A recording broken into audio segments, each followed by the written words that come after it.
Eu tenho orado em cima de uma palavra que se encontra em 2 Samuel 13, sobre o meio-irmão de Tamar. Tamar era a única filha do rei Davi.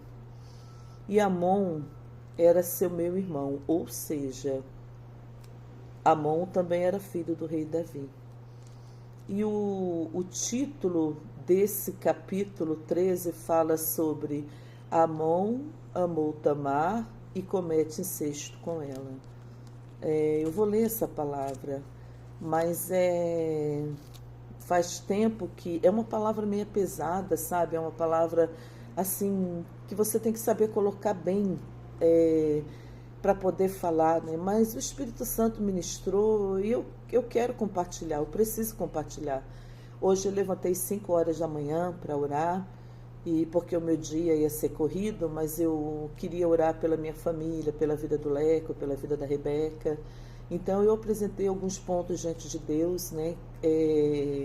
Que assim estavam meio que me tirando a paz, né?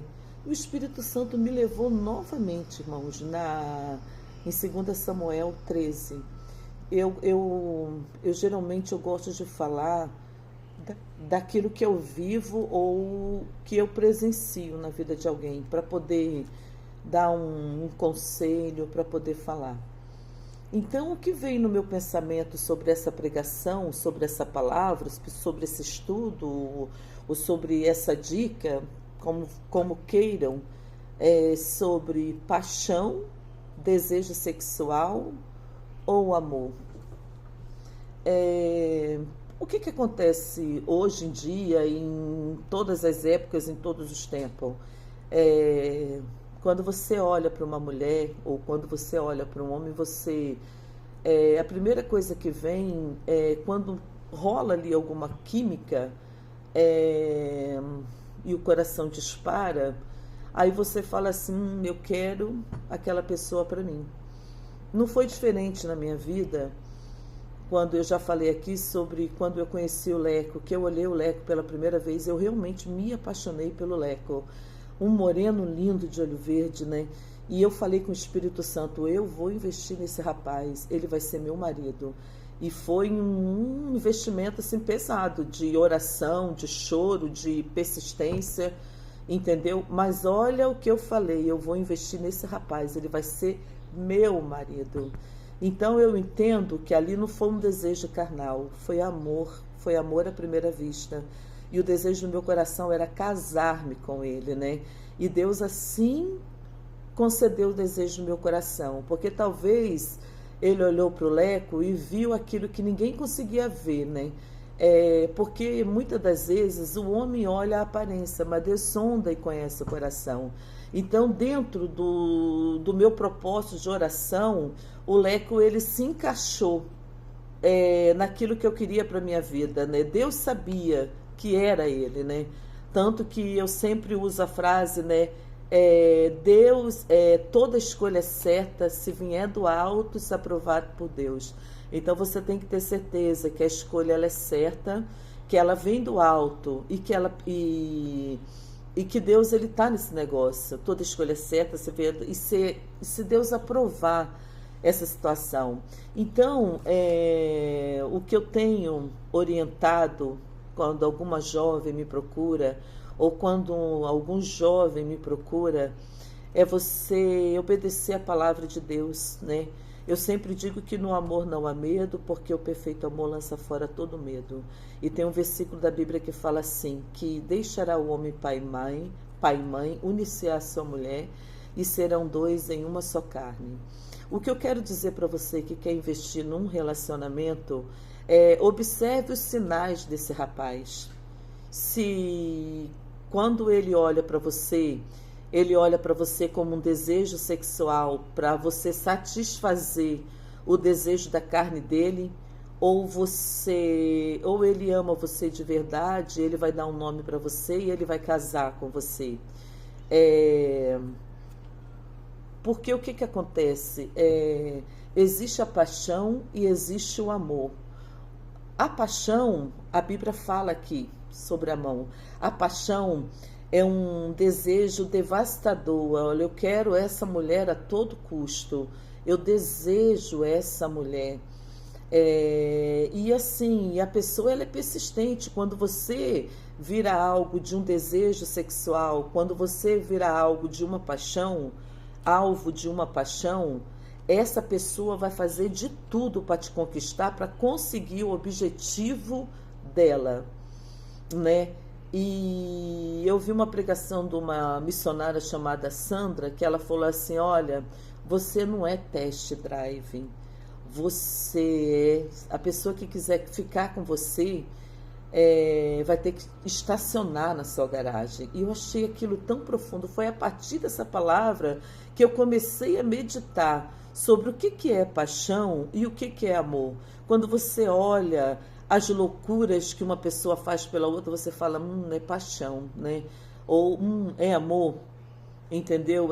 Você quer aquela pessoa só porque você tem um desejo sexual por aquela pessoa e você deseja se relacionar intimamente com ela, ou você quer aquela pessoa pro resto da sua vida. Quando você se relaciona com alguma pessoa, você tem que estar atento a isso. Então, quando a missionária Sandra ela falou que você não é test drive e quem quer ficar com você vai ter que estacionar na sua garagem, eu gostei muito da história da Gabi e do Rodrigo, que é um homem de Deus. E ele provou que era um homem de Deus casando com a Gabi. Porque quando o Rodrigo, pelo relato da Gabi, quando o Rodrigo começou a se relacionar com a Gabi falou para ele, olha, eu quero casar. Eu não quero ter nada fora de um casamento. Eu acredito que seja a vida sexual, né? O relacionamento íntimo, né? Que o Rodrigo fez? Ele amou a Gabi. Ele não desejou fisicamente a Gabi. Ele casou com a Gabi. Então, o amor do Rodrigo pela Gabi foi além de uma paixão, de uma atração física carnal, né? E eles estão aí, né, no ministério. Eu tenho certeza que Deus tem uma história linda na vida do Rodrigo, na vida da Gabi, que é para mim uma inspiração de amor, um conto de amor, né, escrita pelo dedo de Deus, uma história linda que Deus ainda vai fazer muita coisa na vida deles. Veja a Gabi como uma mulher de Deus e consigo ver o Rodrigo com um ministério lindo, né? Eu oro para que Deus abençoe mais e mais a vida desse casal, né? Eu acho que o amor é isso. Você entendeu o que é o amor? E outra coisa, tá? Tudo bem você ser a segunda opção dessa pessoa, se a primeira opção desse homem for Jesus. Então, a minha dica para você, jovem, é que se um homem ele ama você, ele vai te propor casamento. Ele não vai olhar para você como um desejo sexual, como alguém que ele pode usar e abusar e descartar. Porque nessa história triste, uma história triste de Tamar, o desejo que Amon teve por ela foi um desejo assim incontrolável, foi algo assim animal mesmo, de um homem quando ele está ali ele está ali obcecado, ele era obcecado por essa minha irmã. Ele sabia que essa menina ela era virgem e ele tramou junto com um amigo chamado Jonadab uma história de que ele estava doente para que o rei fosse visitá-lo. E a partir disso, quando o rei Davi foi visitá-lo, ele falou: eu gostaria que Tamar, minha irmã, viesse fazer um bolo para mim, uma comida para mim. E Davi, compadecido, né, de ver o filho doente, o que ele fez? Foi até Tamar e falou: vá à casa do seu irmão, prepara ali bolos, prepara a comida que ele quer comer e leva até ele. E a Tamar, sem suspeitar de nada, uma moça virgem, né, usava túnica colorida como sinal de que ela era virgem, e foi à casa de Amon. Amon emagreceu, Amon estava fazendo loucuras por essa menina, entendeu? Fez loucuras por essa menina. E aí o que aconteceu? Quando a comida ficou pronta, Amon, filho do rei, disse que todos que estivessem ali naquela casa saíssem da presença dele e que Tamar levasse até a câmara, o aposento dele, a comida. E quando Tamar inocentemente chegou até a câmara dele, a cama dele ali, ele foi dar o bolo, a comida para ele comer. Amon não quis comer. Amon pegou na mão de Tamar e falou para ela: deita comigo, deita comigo. Ali ele já estava cheio de desejo, era uma coisa assim incontrolável, ele já não estava pensando mais, né? E a Tamar, desesperada com aquela situação em que ela não podia ser protegida, porque ele tinha tirado todos da presença dele. Eu imagino que talvez se ela gritasse, ninguém iria ouvir, ninguém iria socorrer. A Bíblia fala que ela ainda falou assim: olha, pede para o rei, pede para o rei. E a gente casa, porque não era proibido naquela época, né? A gente casa e aí você me possui, eu fico sendo sua esposa, né? O rei não vai negar esse desejo, mas ele não queria casar, né? Ele desejava ela, ele sabia que ela era virgem, ele sabia que ele poderia usar o meio correto, mas ele não quis casar com ela. E a Bíblia fala que ele amou ela, ele abusou dela sexualmente, ele violentou Tamar. A Tamar perdeu a virgindade dela através de um abuso sexual. E ali ele usou e abusou da sua irmã Tamar. E depois que ele consumou o ato sexual, depois que ele desflorou aquela virgem, depois que ele fez o que ele queria, a Bíblia fala que aquele desejo maligno, que aquela paixão saiu, aquele espírito saiu de dentro dele. E da mesma forma que ele amou Tamar, quando ele olhou para ela novamente, ele odiou. E que o ódio dele foi maior do que o amor. Ele sentiu nojo, ele sentiu ânsia, ele humilhou e mandou ela para fora da casa dela, chamou os criados, mandou ela para casa, para fora da casa dele, trancou as portas.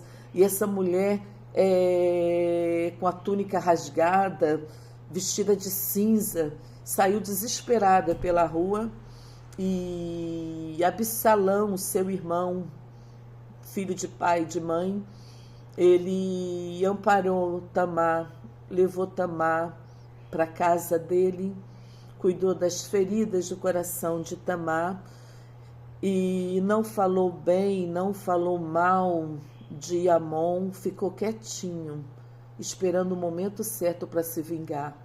A Bíblia fala que o rei Davi, ele ficou sabendo dessa história, mas o rei Davi, ele não fez nada. Ele se irou, ele ficou bravo, mas ele não tomou nenhuma atitude para reparar essa situação. E conclusão dessa história, depois de 2 anos, Absalão deu uma festa, pediu para que o rei Davi autorizasse para que todos os filhos fossem a essa festa, e Davi autorizou, inclusive Amon, e Davi nem imaginou que isso poderia acontecer. Depois de embebedar Amon, depois dessa festa que Amon estava bem embriagado, Absalão matou seu meio-irmão e vingou Tamar. Olha a desgraça que aconteceu na família de Davi por conta dessa situação. Jovem, cuidado com quem você se relaciona, porque às vezes você está sendo objeto de uma paixão louca por alguém, que o único objetivo dessa pessoa é te levar para a cama, é abusar e abusar de você. E quando aquela atração, se ela é maligna, terminar, essa pessoa vai desprezar você. Essa pessoa não vai querer você. Então, assim, para você que é cristã, para você que quer chegar a um casamento, a um relacionamento, para você que ama a Deus, para você que quer ter família, para você que quer ter filhos, quando você se relacionar com alguém, dê 2 conselhos para essa pessoa. Vá para a igreja e sirva a Deus, e seja apaixonado por Jesus, e tenha compromisso com Deus. Eu não vou ter ciúme de Jesus. Eu realmente gostaria de ser a segunda opção. Que Jesus seja a primeira. E para você ficar na minha vida, você vai ter que estacionar na minha garagem, porque eu não sou test drive. Então, se você é uma mulher de Deus, você vai falar isso. Você vai dizer assim, olha, para ficar comigo, você tem que casar. Você tem que ser um homem de Deus e você tem que casar. Porque senão, se você sabe que esse cara ele é perdidamente apaixonado por você, mas esse cara não tem compromisso com Deus, não tem compromisso com a igreja, esse cara não vai querer casar com você. Esse cara vai querer abusar de você. E depois que ele abusar de você, ele vai sentir nojo de você, e quem vai ser desprezada, humilhada, vai ser você. E aí você vai ter que correr para os braços de Deus, para Deus poder curar as feridas do seu coração. Então, principalmente para as meninas, né? Porque olha só, gente, eu conheço família que é mãe de meninos, e a pessoa fala assim, olha, você é o homem, você é o garanhão, né? Você é o macho, então vá ter suas experiências sexuais, use e abuse de uma menina, e aí depois que você usar e abusar, você casa aí com a garota que você ama. Vai ser cobrada, viu? Essa mãe vai ser cobrada. E esse homem, também Deus tem um lugarzinho reservado para ele de disciplina, de correção. Ninguém faz mal com uma outra pessoa e sai impune. Uma hora a conta chega, a conta vem. Não esqueça que no futuro, você pode ter uma filha e alguém pode fazer a mesma coisa com ela. Então, assim, tome muito cuidado. E, assim, uma outra coisa também, o homem que ele é temente a Deus, que ele deseja uma mulher, ele casa com ela, né? Então, assim, jovem cristão, quem é a sua prioridade? É a sua namorada ou é Jesus Cristo? Quem é a sua prioridade? Porque quando Cristo é a sua prioridade, você respeita aquela menina. E assim, sabe, né? Vocês caíram, vocês pecaram. Senhor, olha, nós caímos e nós pecamos, mas eu quero levar para a minha vida um leito imaculado. Então, você vai se guardar, você vai chegar para essa menina e vai falar, olha, nós não vamos ter mais relacionamento sexual, porque eu fiz um compromisso com Deus. E esse relacionamento sexual que eu teria diariamente com você, eu só vou ter depois que eu me casar. Também tem aquele jovem que ele é todo certinho, que ele está aguardando no Senhor a sua esposa, não é verdade? Porque o homem cristão que ele ama a Deus, que virgem ou não, ele, quando ele tem um encontro com Deus, ele vai aguardar a prometida dele, a escolhida dele, esperando no Senhor. Mas para você que está querendo aí exercer o ministério, você precisa de família, né? Você precisa de filhos, você precisa de esposa, né? É bíblico, né? Se prepara, vá trabalhar, vá estudar, vá se profissionalizar, entendeu? Porque não dá para só ser crente e querer uma esposa de Deus para mim, segundo a sua vontade e seu propósito, né? Adão trabalhava para sustentar Eva, tá? Isso é desde o começo da fundação do mundo, quando Adão foi expulso do jardim do Éden, porque desobedeceu a Deus junto com Eva.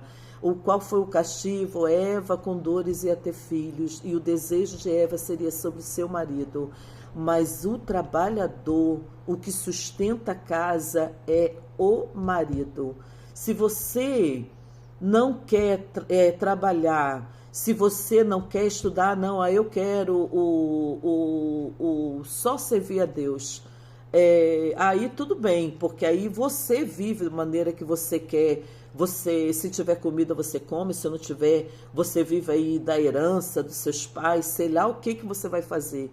Mas não proponha casamento para uma esposa se você não estiver disposto a sustentá-la. Porque amar uma esposa é trabalhar, é estudar e é dar o melhor para ela. Então, para você, jovem, que está aí seguindo o ministério, trabalhe, estude, se forme, seja um homem de Deus, mas com a força do seu trabalho que você sustenta a sua esposa. E para você, moça, que ainda não é virgem, ou melhor, que não é mais virgem, que levou ali no mundo uma vida de pecado, de erros, né? E perante uma sociedade, você é acusada. Deus conhece o seu valor. Deus conhece o seu valor. Quando você tem uma vida firme em Jesus, você se torna virgem novamente. Então, o que você vai fazer? Se guardar para o esposo que o Senhor tem preparado para você. Se mantenha pura, se mantenha limpa, santa, para que Deus mande esse homem de Deus, que vai olhar, ela não é virgem, então tá fácil, eu vou pegar, né? Não pega não, porque Jesus não deixa, entendeu? Vai servir a Deus, vai casar, né? Porque o amor, quando você ama alguém, você casa com ela. Então, moça, se mantenha pura até o dia do seu casamento, para que o seu leito seja imaculado, para que Jesus venha abençoar você, porque Deus conhece o seu valor. Então, o que eu estou querendo dizer é quando quando uma pessoa desejar você, porque quem vai à caça é o homem, né? O homem mira a menina e fala, quero essa garota para mim. Agora, eu quero essa garota para mim. É para satisfazer os desejos carnais dele, essa paixão louca? Ou é porque ele quer uma esposa, né? Busque em Deus, o homem de Deus. Busque em Deus, porque Deus tem o melhor para você. Se chegar alguém na tua vida e querer apenas usar e abusar de você, não deixa não. Fala, filho, aqui não dá. Aqui você tem que estacionar. Eu realmente não sou test drive. Porque, como eu já tinha falado anteriormente, tem mães que falam para os seus filhos assim, olha, usa e abusa, né, da mulher, vai ter suas experiências sexual antes de casar. Mas se tivesse uma filha mulher, será que teria o mesmo pensamento? Ia gostar que os homens usassem, abusassem da sua filha e depois descartasse como se ela fosse um objeto de nojo, de repúdio, né? Então, assim, uma mãe de valor, ela ensina o seu filho a respeitar uma moça. Só se relacione com essa moça se você tiver a intenção de casá-la com ela. Do contrário, a respeite. Esse é o papel de um homem de Deus, esse é o papel de uma mãe de Deus, para falar para o seu filho. Agora, se essa mulher ela incentiva seu filho a ter experiências sexuais antes do casamento, usar e abusar das meninas e depois, não, agora você casa com a mulher da tua vida, entendeu? Essa mulher não está dando um ensinamento correto para o seu filho. Há tempo para todas as coisas. O amor é paciente, é benigno, é bondoso. No amor não há medo. Então, o homem, quando ele ama uma mulher, ele se prepara para o casamento dele. Ele vai ali se preparar para a festa do casamento, ele vai se preparar para a viagem de lua de mel, ele vai se preparar para a casa, para a mobília, para os utensílios, para os acessórios, para dar o melhor para essa mulher. Entendeu? E no tempo certo, com a aprovação de Deus, aí ele vai se deitar com essa mulher, que seria aí a lua de mel, né? Uma lua de mel. Como deve ser gostoso você viver uma lua de mel. Você olha para o rapaz e você nunca teve nenhuma experiência sexual com ele, mas na lua de mel, com a aprovação de Deus, você vai ter ali o seu momento de gozo, de alegria, de prazer. Você vai olhar para o céu e falar, poxa, Jesus, valeu a pena, obrigada, Deus. Né? Do que você ficar aí se relacionando com a menina o tempo todo, quando você casa, deve ser tão sem graça essa lua de mel. Por quê? Porque o mel já foi, né? Ficou só a lua, né? Então, assim, essa é uma palavra que eu quero deixar para vocês, essa é a palavra que eu quero deixar para você, jovem. Quando você se relacionar com um homem, não se deite com esse rapaz, fala para ele, olha, eu sou para casamento, se você quiser ficar, beleza, se você não quiser, cai fora, que Deus vai mandar o meu escolhido. E é essa palavra. E para não se tornar, eu acabei contando a história, né, de Tamar e de Amon, mas se você quiser conferir essa palavra, vai em 2 Samuel 13. Amon ama Tamar e comete incesto. Que Deus nos abençoe cada dia mais e que o Espírito Santo possa falar de uma forma linda e profunda no coração de cada jovem que ama Deus e deseja um casamento feliz. Deus abençoe.